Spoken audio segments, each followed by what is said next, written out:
పడను బాగుంది బాగుంది బాగుంది డబ్బులు డబ్బులు చెప్పినా కదా అదే మనిషికి నేను డబ్బులు మాట ఎంత ఇవ్వాలంటే ఏంటి 10,000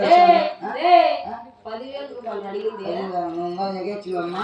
డబ్బులు ఇచ్చాను ఏమి లెక్కలు విషయం నాకే నేను ఇస్తాను డబ్బులు ఎంతంటే 10,000 పదాలా కళ్ళు మూసుకొచ్చా అంటే నువ్వు చూడకూడదు డబ్బులు అట్లా అవునా పెడతావా అట్లా అట్లా పెడతా సరిపెట్టు నావా నీ కాళ్ళన్నాను పట్టుకుంటాను రూపాయలే ఇది బట్టి పిత్తనా పట్టున్నారు కదా మీరు 10,000 రూపాయలు అంత తెచ్చి చెప్పుడు కదా అంటే డబ్బులు లేదని 10 మందిలో అక్క అన్యా డబ్బు లేదని ఉండింటే ఏమంటావు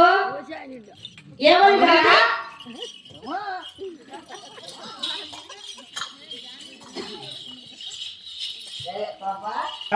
డబ్బులు ఇచ్చేది మీరు కాదు కొండమ్మకు కాదు